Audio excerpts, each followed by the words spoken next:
In the autumn of 1944, deep inside Berlin's intelligence centers, German officers gathered daily around cluttered tables stacked with maps, captured reports, and intercepted communications. Yet they were not tracking an army group, nor were they assembling data on an upcoming Allied landing. They were watching a single man, a commander whose name alone forced them to shift resources, reroute reconnaissance units, and reevaluate strategic priorities. That man was General George S. Patton. To the German High Command, Patton was not just another American general. He was an unpredictable force of nature. Field Marshal Gert von Rundstedt, the most experienced German commander on the Western Front, personally demanded updates on Patton's location. Whenever intelligence officers brought news of his movements, those reports were instantly flagged as high priority. Other Allied commanders were respected, even feared at times, but Patton sparked something deeper: anxiety. The Germans' first encounter with him came in November 1942 during Operation Torch, the Allied landings in North Africa. Patton commanded the Western Task Force, leading 35,000 American troops onto the Moroccan coast. For the Germans, this was their first real look at how the Americans would fight. And what they saw in Patton immediately broke their expectations. American doctrine emphasized careful planning, overwhelming firepower, and slow, methodical advances. Patton broke every rule. Within 3 days, he secured Casablanca and stabilized the entire landing zone. German observers were stunned. Reports described his operations as unusually rapid and aggressively executed. Field Marshal Albert Kesselring, overseeing Axis operations in the Mediterranean, sent requests for deeper profiles on this new American commander. Who was he? Why did he operate so differently from other Allied generals? What intelligence uncovered only deepened German concerns. Patton had spent years studying German military doctrine, battlefield theory, and the core principles behind Blitzkrieg. He read original German texts, visited the Western Front battlefields of World War I, and analyzed exactly how German armies achieved operational breakthroughs.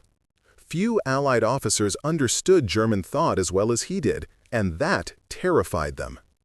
When American lines collapsed at the Kasserine Pass in February 1943, German officers watched eagerly to see whether the Americans would crumble. Instead, a new name appeared in the reports. Patton had been placed in command of the shattered I Corps.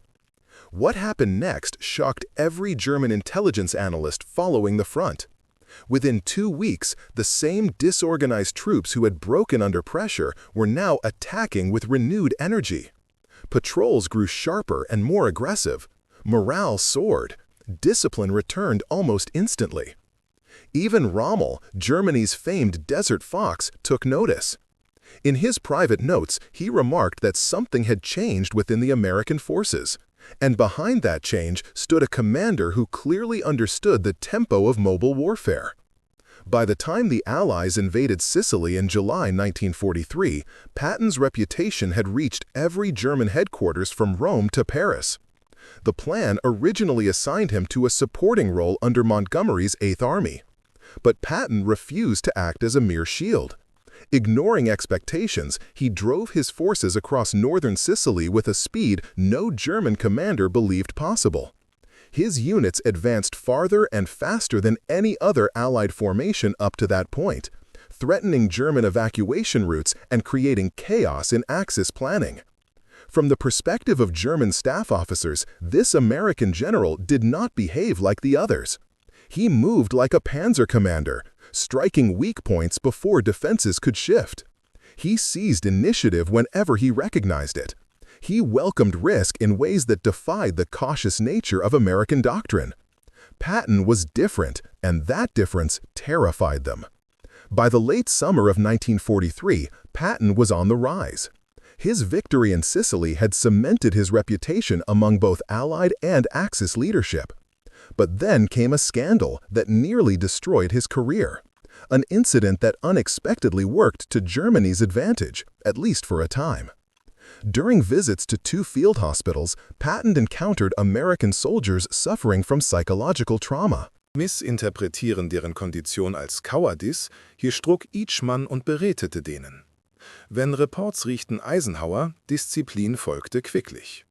Newspapers kottete die Story, Politiker demandierten Konsequenzen und Public Outrage grü. Für einen Moment, die Germans beliebt, der Look hat feinlich turned.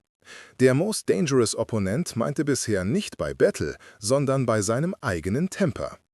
German Intelligence monitorte den Skandal closely. Interceptete News von den Einigten Staaten suggerierte Patton might be permanent relieved von Command. Zu dem High Command in Berlin, es seemed too good to be true. Aber dann die Reports changed. Patton wurde reprimandiert, aber nicht dismissed. Er blieb in der Allied Command Struktur. Das eine Division convinced German Analysten von Santes kritisch. If the Americans were keeping Patton, they were saving him for something important. What no one in Berlin realized was that Patton was about to become the centerpiece of their largest deception operation in modern warfare, Operation Fortitude. In early 1944, Patton was placed in command of what appeared to be the First US Army Group, eine massive Invasionsforce stationiert in Southeast England. German reconnaissance planes observed tanks, supply depots, aircraft und landing craft. Intercepted Kommunikationen referenced Pattons command. Human intelligence sources reported endlose Allied-Präparationen. But all of it was fake. The tanks were wooden shells, the headquarters buildings were inflatable. Radio operators sent Tausende von scripted messages simulieren eine Army, die nicht existiert. The entire operation had einen purpose: convince Germany that Patton would lead the main invasion past the Calais. The gamble worked perfectly. The Germans refused to believe that the Allies would land elsewhere while Patton remained in Britain. He was, in deren Meinungen, der einzige Allied Commander capable of leading so eine Operation. So, wenn der eigentliche Invasion erreichte am 6. Juni 1944 at Normandy, nicht Calais, der German Command hesitated. Was this the real attack? Or was it merely a diversion? Hitler war convinced, die Landungen waren eine Trick. Für Wochen nach D-Day sollte Germanys stärkste Armor-Divisionen warteten near Calais for Patton. Those units never moved, and their absence guaranteed the failure of Germany's defense in Normandy. 6 precious weeks passed before German leadership acknowledged the truth. By then, the Allies had established a firm foothold, and the window for driving them back into the sea had closed forever. And then, on August 1, 1944, the nightmare scenario for Germany finally arrived. Patton re-entered the war with the real Third Army. In the 2 weeks that followed, his forces advanced farther than any Allied army had since the invasion. German reports described American units appearing behind their lines as if out of nowhere. Communications between German corps broke down. Commanders couldn't determine where the front line was because Patton kept moving it faster than they could adjust. The encirclement at Falaise was the culmination. Patton recognized the chance to trap massive German formations attempting to retreat. Working with Canadian and Polish forces from the north, he raced his divisions forward, cutting escape routes and collapsing the corridor. The resulting destruction stunned German leadership.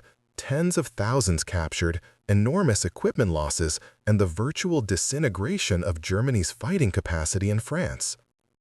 After the war, German generals described the Falaise debacle as one of the most devastating defeats they had ever suffered, and they attributed its speed, timing, and execution largely to Patton. When Allied intelligence interrogated captured German officers after the war, they asked a simple question: which Allied general did you fear the most? The answers were remarkably consistent. Montgomery? Predictable. Bradley? Capable but cautious. Other Allied commanders? Respectable but conventional. But Patton was different. German generals repeatedly used the same words: unpredictable, relentless, extremely dangerous. To them, Patton represented a commander who understood mobile warfare on an instinctual level, something deeply ingrained in German doctrine. Many remarked that he possessed the mindset of a panzer leader, even though he commanded primarily infantry and armored divisions rather than mechanized shock. Armies. General Fritz Bayerlein, who had served under Rommel and commanded armored units against Patton's forces, admitted that Patton fought with the same aggressiveness and intuition as Germany's top tank commanders. Unlike most Allied leaders, he welcomed audacity. He embraced momentum. He prioritized speed and decisive action over cautious planning. To the Germans, this was their worst nightmare. An enemy commander who played the game by their rules, but with more resources and a broader operational freedom. Patton understood several key principles that shaped German success in the early years of the war. 1. Speed destroys enemy coherence. If a force moves quickly enough, the opponent's ability to coordinate defenses collapses. Communications break, supply lines sever, and commanders lose the ability to regroup. 2. Initiative creates psychological dominance. A commander who consistently strikes first forces the enemy into a reactive posture. Patton made the Germans feel hunted. 3. Exploitation matters more than initial attacks. German doctrine emphasized not merely breaking through a defensive line, but exploiting that breach relentlessly. Patton excelled exactly here. 4. War rewards aggressors, not perfectionists. German officers often remarked that Patton acted before the optimal moment, yet succeeded because his speed created opportunities others never saw. But German fear of Patton wasn't based solely on respect for his operational talent. It also came from their inability to predict him. While Allied doctrine emphasized consistency and caution, Patton routinely violated expectations. He attacked during weather that seemed impossible. He advanced over terrain others avoided. He took logistical risks that defied conventional planning. He reorganized units on the move instead of pausing. He shifted directions faster than German maps could track. German staff officers often wrote that planning against Patton felt like trying to defend against water. No matter how they positioned troops, he found the gap, widened it, and flooded through.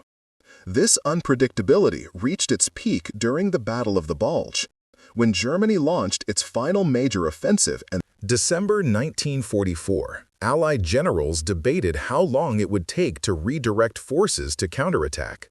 The estimates ranged from a week to 10 days. Patton said he could do it in 2. Other commanders thought he was joking. Turning an entire army 90 degrees in winter conditions across clogged roads while under enemy pressure seemed impossible. But Patton had already anticipated the German attack weeks earlier. While others dismissed the possibility, he ordered contingency plans prepared in secret. So when the Bulge began, he executed one of the most astonishing maneuvers of the war, moving more than 250,000 men and thousands of vehicles north in 48 hours. The Germans were caught off guard, their offensive fractured, and the relief of Bastogne became one of the defining moments of the conflict. When interrogators later asked German generals what went wrong in the Ardennes, many said the same thing. They never expected Patton to move that fast. They assumed they had more time. They were wrong. From North Africa to Sicily, from Normandy to the Ardennes, Patton repeatedly shattered German expectations. In their eyes, he represented the one Allied commander who truly understood the essence of the war they had designed, the war of speed, shock, and uncompromising aggression. As World War II ended and German generals were questioned about their experiences fighting the Allies, one truth emerged repeatedly. Patton had left an impression unlike any other Allied commander. To them, he embodied everything dangerous about American military potential: energy, ambition, speed, and an unyielding willingness to push beyond limits. Field Marshal von Rundstedt, who faced nearly every major Allied commander in the West, summarized his view bluntly. Patton was the master of mobile warfare, a commander whose instinctive understanding of offensive operations made him uniquely dangerous. Coming from a man who had served in both world wars and fought alongside Germany's best, this was no small compliment.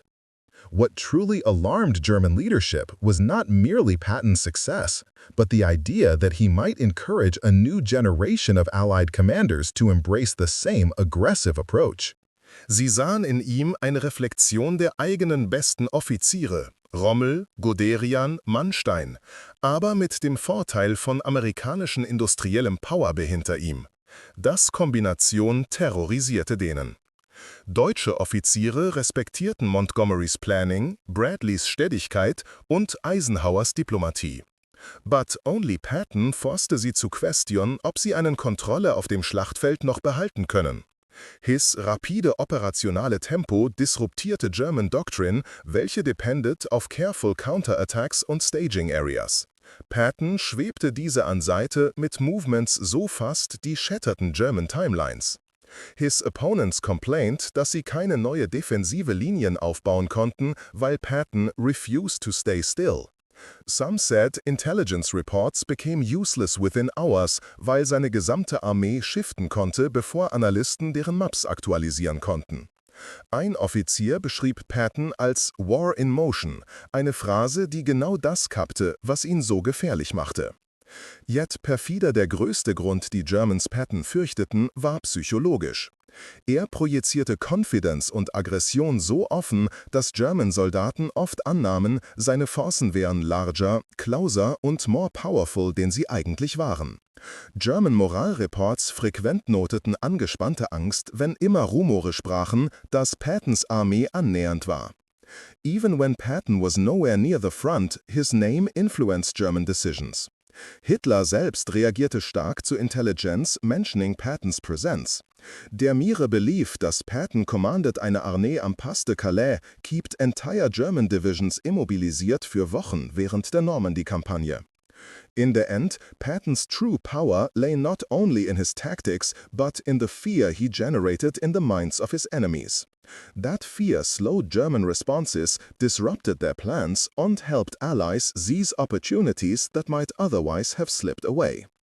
After the war, historians often debated Patton's personality, his temper, his ambition, his controversial remarks. But die German Generäls, die ihn fochten, focusten auf something else, his effectiveness. Their testimonies consistently confirm, dass der Allied Commander, den sie den meisten fürchtete. While Patton understood one timeless truth of war. Speed destroys plans. Aggression breaks certainty. And unpredictability wins battles before they begin. Thank you for watching this deep dive into one of the most fascinating perspectives of World War II, how Germany viewed General Patton. If you enjoyed this breakdown, don't forget to like, subscribe, and hit the notification bell so you never miss a new episode.